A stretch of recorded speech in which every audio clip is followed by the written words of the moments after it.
Quand j'étais aux États-Unis dans les années 90, beaucoup de gens ne savaient même pas comment prononcer mon nom chinois. Xi? Ixi? 11? Salut, je m'appelle Joe Wong. Je suis un comédien qui a passé la moitié de sa vie en Chine et l'autre aux États-Unis. J'ai vu nos ressemblances et nos différences. À mon avis, nos aînés ont des conditions de vie difficiles aux États-Unis. Ils doivent même se lancer à la course à la présidentielle.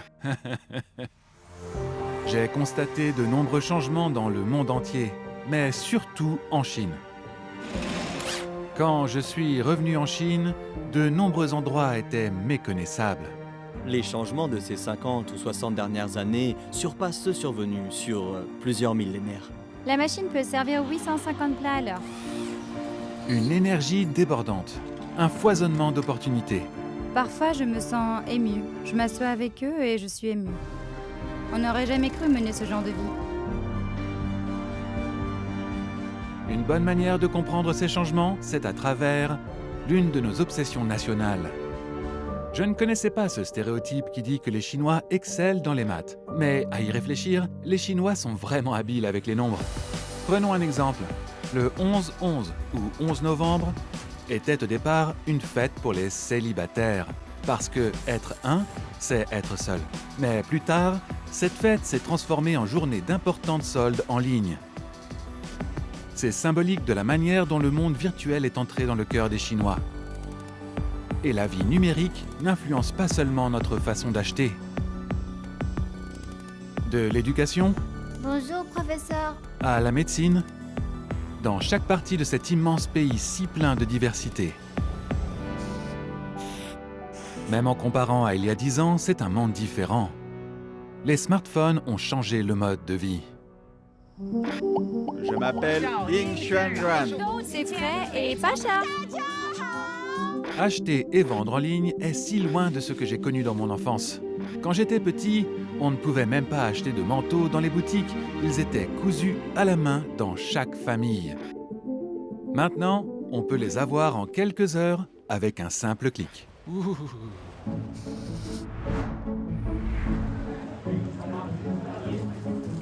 Chaque jour, des centaines et des milliers d'étudiants viennent à l'université Taobao pour se former au commerce en ligne. Ils viennent des 4 coins du pays. Ici, ils peuvent se former à une grande diversité et une grande richesse de savoir. Par exemple, comment ouvrir une boutique Taobao? Comment faire du streaming en direct? 5, 4, 3. C'est parti. Bonjour à tous. Comment vendre via le streaming en direct? Plus de 10 millions de compagnies opèrent actuellement sur Taobao. Parmi les marques avec des ventes dépassant les 1 milliard de yuan, 80% sont issus de notre centre de formation. Salut les amis, on continue notre direct aujourd'hui, c'est parti. L'an dernier, 1,4 million de streaming en direct ont été produits par des commerces en ligne de zones rurales. D'habitude, ça se vend pour plus de 100 yuan. Si vous le voulez, je vous le fais à 80, d'accord? Je vais vous montrer les petits maintenant. C'est le numéro 5. Il est si petit qu'il tient dans ma main. À l'origine, les bonsaïs sont une invention chinoise, pas japonaise. Quand Jiang a essayé de les vendre en ligne pour la première fois, les streamings en direct n'étaient pas encore populaires. Maintenant, c'est différent. En 2006, j'ai commencé à m'intéresser à Internet et j'ai vu que les gens vendaient des tas de choses en ligne. Je me suis dit que si ça marchait pour leurs produits, c'était aussi possible pour nos bonsaïs. On a vu des professeurs qui enseignaient à l'université Taobao. Chaque année, environ 5 millions d'étudiants s'initient aux méthodes de la vente en ligne grâce au centre de formation de Taobao. Je m'appelle Zhou Junprang. Je viens de Jiangmen, dans le Guangdong. Notre boutique vend principalement des accessoires de mode. Bonjour à tous. Bonjour. Si je suis venu à l'université Taobao, c'est pour apprendre la gestion, parce que la vente en ligne est une activité qui nécessite de la collaboration et du travail d'équipe. À l'université Taobao, on peut se former aux toutes dernières stratégies de marketing numérique. Ce qui m'a le plus impressionné, c'est la manière dont ils nous font utiliser les données pour nous éclairer. Quand on s'est lancé dans cette industrie, c'était juste moi et un ami. On faisait tout nous-mêmes.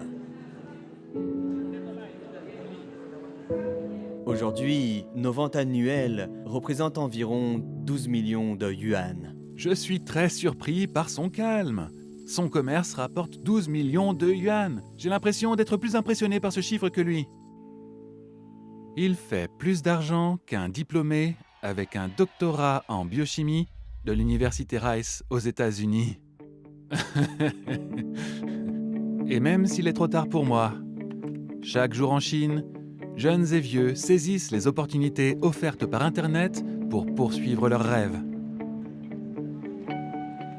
L'année dernière, en 2019, le volume des transactions des streamings en direct de Taobao s'est élevé à 200 milliards de yuan. Si la technologie 5G est plus largement utilisée, nous espérons doubler ce montant.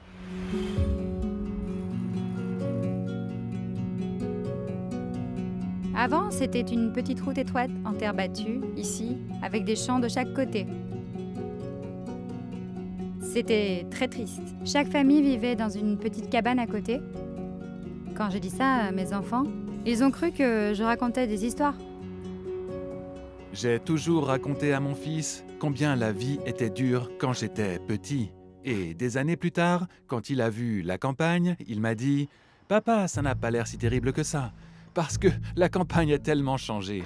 C'est vraiment dur d'éduquer les enfants de nos jours. » Aujourd'hui, plus de 800 agriculteurs de Shuyang possèdent des commerces en ligne où ils vendent leurs produits. Personne ne manque de travail ici.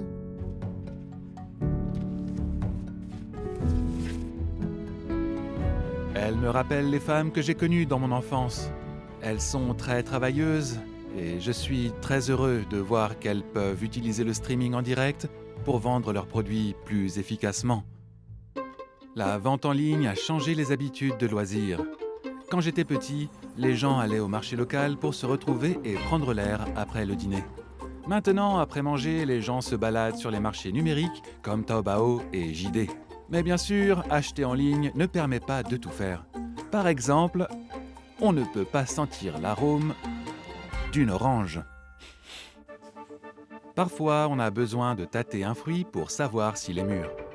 Alors, l'un des plus célèbres vendeurs en ligne de Chine essaye d'apporter le côté pratique du numérique dans le monde réel. Je m'appelle Du Hanqi, je tiens un blog maternité et petite enfance. Je choisis le shopping en ligne quand je suis trop occupée. Mais si j'ai le temps, je préfère acheter en magasin parce que je peux m'assurer que les produits sont frais. Ces 10 dernières années, le commerce en ligne a fait un bond extraordinaire en Chine. Mais récemment, j'ai remarqué que certaines grandes villes s'efforçaient de garder le meilleur des deux mondes. Seven Fresh estompe la frontière entre achat en ligne et hors ligne. La clé, c'est la numérisation des magasins. Cette numérisation commence avec le matériel de shopping. Je trouve que ce caddie est très pratique. Je peux payer n'importe quand, sans faire la queue à la caisse, et ça fait gagner du temps. Il y a une caméra ici qui peut voir tous les produits que le client a mis dans le caddie. Elle est ici. Le capteur identifie le poids et vérifie si le produit a été scanné. La numérisation de la vie hors ligne est une tendance croissante en Chine. L'achat en ligne fusionné avec l'expérience hors ligne pourrait à nouveau changer les modes de shopping. En plus de pouvoir sentir les produits, on peut aussi utiliser les outils numériques pour obtenir des informations supplémentaires. Ça me permet de vérifier l'origine des produits. Je peux voir que ces noix à la peau fine viennent du Xinjiang. Ces informations indiquent que le transport se fait dans un strict respect de la chaîne du froid et qu'elles arrivent au magasin le jour suivant l'envoi. Leur fraîcheur est garantie. Je pense que la technologie a beaucoup changé nos vies et j'apprécie beaucoup ces transformations. Il ne s'agit pas seulement de rendre les magasins physiques plus semblables aux boutiques en ligne. Les magasins de briques et de ciment permettent également d'améliorer l'expérience d'achat en ligne. Du aurait pu scanner ses produits et les faire livrer directement jusqu'à chez elle. Quand une commande est faite et qu'elle m'est assignée par le système, je sélectionne les produits et les place dans le sac. seront envoyés dans les 3 minutes qui suivent.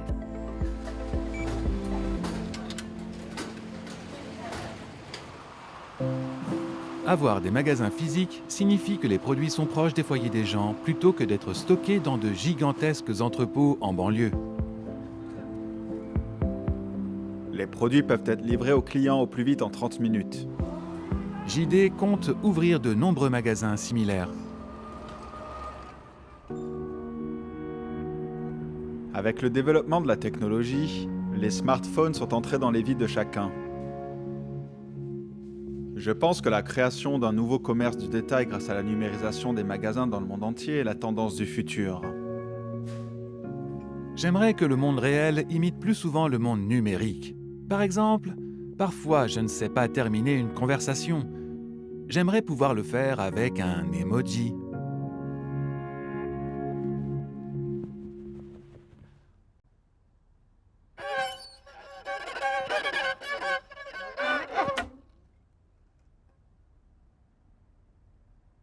Vous l'entendez, je joue du violon depuis ma tendre enfance. Ma femme et moi avons décidé que notre fils apprendrait le piano. Pourquoi son enfance devrait être plus heureuse que la mienne? Maintenant, les enfants qui jouent d'un instrument en Chine peuvent fusionner apprentissage en ligne et hors ligne pour rendre l'expérience plus amusante. Bonjour. Bonjour madame. Commençons par Xerny. Ce que je préfère, c'est jouer Bach et des sonatines.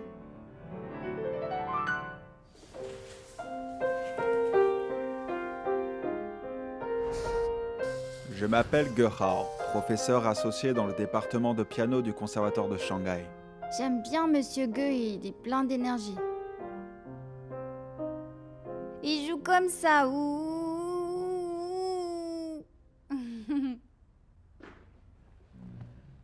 À chaque leçon, je donne des devoirs pour la semaine. Et ensuite, ils doivent pratiquer. Tu t'es exercé? Bien, alors on commence par les bases.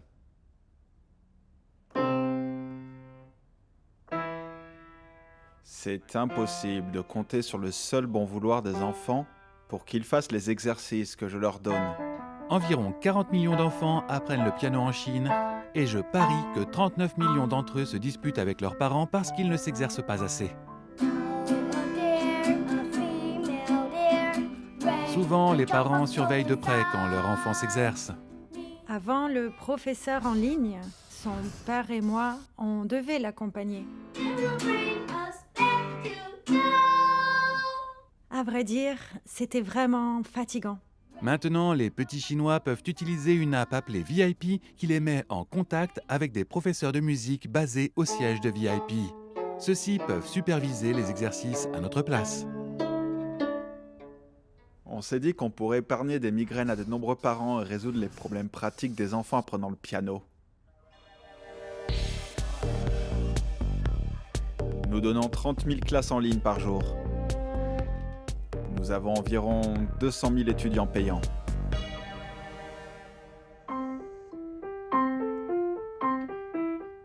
Je viens de terminer une leçon avec VIP. Le professeur m'accompagne bien pendant que je m'exerce. Aujourd'hui, l'intonation est bonne. J'aime bien apprendre en ligne. J'aime bien jouer du piano. Très bien, tu as très bien joué le dernier morceau. Il y a encore du chemin. À la prochaine! Au revoir. Mais Internet a réduit les distances, tant dans l'éducation que la médecine. Ma mère est médecin. Et quand j'étais petit, les villageois venaient chez nous au beau milieu de la nuit avec leurs enfants malades. Et j'attrapais à peu près tous les virus qui y passaient. La numérisation permet de réduire l'écart de l'accès aux soins entre les grandes villes et les campagnes.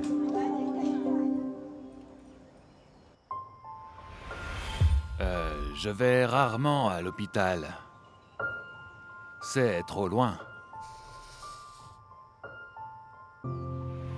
Ce n'est pas pratique d'aller à l'hôpital, mais si la technologie peut aller jusqu'au village, l'état de leurs yeux peut être vérifié immédiatement. Je suis myope depuis le CE1 et ce n'est vraiment pas agréable. le docteur me montrait un E avec une baguette et demandait dans quelle direction il était tourné. J'étais terriblement nerveux parce que je ne voyais même pas la baguette. Il est temps de faire un test de vision. Sa cataracte s'est développée très vite cette année. Avant ça allait, mais maintenant il voit Tu très flou. regardes la télé du matin au soir. Le front vers l'avant. La technologie réduit grandement la charge de travail des médecins. Installer un centre d'examen oculaire dans un van et faire une tournée dans la campagne n'est pas ce qu'il y a de plus impressionnant. Diagnostiquer des centaines de patients prend du temps, et ce travail peut maintenant être effectué par une IA. On le transmet aux médecins de l'hôpital avec le réseau 5G et le diagnostic arrive instantanément. Cette IA sur le cloud peut détecter les scanners potentiellement problématiques sans aide des docteurs humains. L'œil gauche est un peu plus touché que le droit. D'après la photo qu'on a prise, on peut voir que le fond de l'œil est trouble. Vous devez aller à l'hôpital pour un examen plus approfondi, hein. Cette intelligence artificielle médicale a été créée par la plateforme internet chinoise Tencent. Je m'appelle Tian Tianyi, je travaille au département santé et médecine de Tencent. Cette image, capturée par le rétinographe, sera ensuite chargée sur notre serveur cloud, où l'IA l'analyse et la traite. Nous avons découvert que, comparé à celle d'un docteur seul, les erreurs de diagnostic sont réduites de 30%. L'IA utilise une technique appelée l'apprentissage automatique pour déterminer si un œil scanné est sain ou s'il présente une maladie grave. Elle le fait de la même manière que les humains. En grandissant, nous apprenons à distinguer différents animaux ou différentes plantes. En fait, nous nous entraînons à interpréter toutes sortes de données. Les enfants apprennent à reconnaître un chat en voyant de nombreux chats. Ils reconnaissent alors ses caractéristiques, oreilles pointues, petit nez, queue vers le haut. Un parent ou quelqu'un d'autre dira à l'enfant s'il se trompe ou non. Il lui donne un retour. C'est le même processus que l'entraînement de notre réseau neuronal. Si on montre à l'IA de nombreux scans correctement déterminés comme des yeux souffrant de glaucome, elle apprend à identifier les signes caractéristiques d'un glaucome et tout problème sera ensuite signalé au véritable docteur. Les vaisseaux sanguins à l'arrière de l'œil peuvent également indiquer d'autres problèmes. Ce sont toutes des images d'accidents vasculaires cérébraux. Il y a des changements assez évidents. Par exemple, la courbure est plus large, les veines s'agrandissent, les artères sont plus étroites. Alors, si l'IA détecte ces changements, elle permet un diagnostic et un traitement rapide. Si l'IA repère les signes à temps, un patient peut recevoir un traitement plus tôt. C'est également vrai pour l'hypertension qui pourrait ne pas être détectée à temps à cause des mauvaises conditions d'accès à la médecine. Elle n'a aucun problème. Grâce au diagnostic de notre IA, nous avons vu que ses yeux sont en parfait état.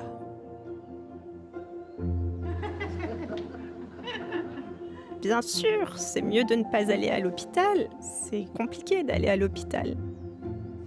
Quand mon fils est tombé malade aux États-Unis, ma mère a pu examiner sa gorge depuis la Chine par appel vidéo. Si une telle technologie avait existé quand j'étais petit, la vie aurait été plus facile. 2020 a été une année étourdissante. Dans le monde entier, la pandémie a profondément affecté nos vies. En Chine, la popularité des smartphones et la numérisation des services au quotidien a grandement impacté la manière dont les gens ont vécu la pandémie.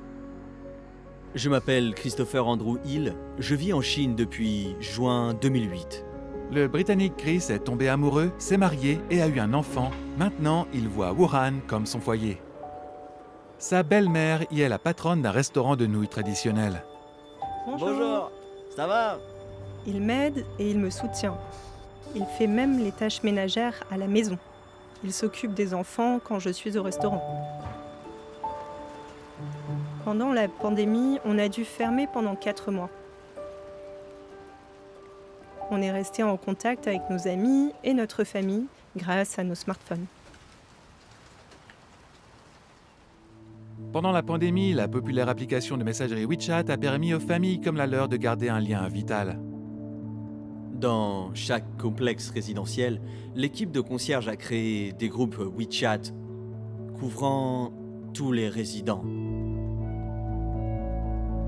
Quand quelqu'un avait besoin de nourriture, il passait commande dans le groupe et les concierges allaient faire des courses au supermarché pour acheter ses produits. Les commandes étaient ensuite livrées à la porte principale. C'était vraiment très utile et très important parce que, comme ça, les gens n'avaient pas à s'inquiéter de tomber malades. Une fois les règles de confinement assouplies, un nouvel outil numérique s'est révélé vital dans la lutte contre la Covid. De nos jours, de nombreux étrangers apprennent le chinois. Certains viennent se plaindre à moi en disant « Hey Joe, regarde ce caractère, il est très compliqué !» Et je réponds « Mais c'est un code QR ça !» Les codes QR sont presque devenus un symbole national de la Chine, un symbole d'une vie en ligne. Pendant la pandémie, ils étaient absolument omniprésents. Récemment, quelqu'un demandait ce qu'on dirait à un extraterrestre qui arriverait en Chine. Pour le moment, je suis sûr qu'on lui demanderait en premier de montrer son code de santé. Avec le système de code de santé mis en place par le gouvernement, Il fallait entrer nos informations dans le système qui nous donnait alors un code QR. Si vous n'aviez pas été en contact avec la Covid ou que vous aviez fait un test négatif, votre code QR était vert. Mais si votre téléphone détectait que vous aviez été à proximité d'un malade ou d'un endroit où la Covid avait été repérée, votre code QR devenait rouge et vous deviez vous confiner. Si je pense que c'était efficace, oui, très efficace. C'était une manière de garder les gens en sécurité et en bonne santé. Bien sûr, on pouvait voir ça comme un outil de surveillance, mais c'était pour préserver les vies humaines.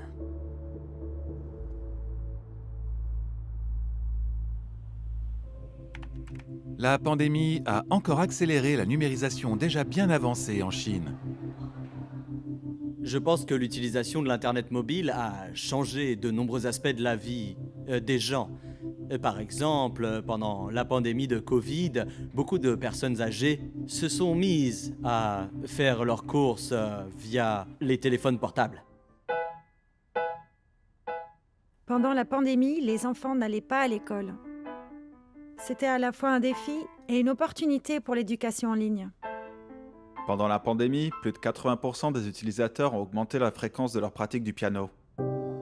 Tout ça a accéléré la transformation de l'économie numérique d'au moins 5 ans.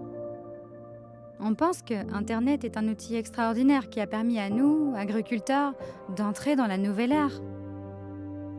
Du shopping en ligne à l'éducation, en passant par le divertissement, le suivi et le traitement des maladies, la Chine est entrée dans l'ère numérique. Les Chinois ont inventé la monnaie papier et ce sont aussi eux qui vont probablement mettre fin à son utilisation. Et maintenant, je vais mettre fin à cet épisode. Merci patron!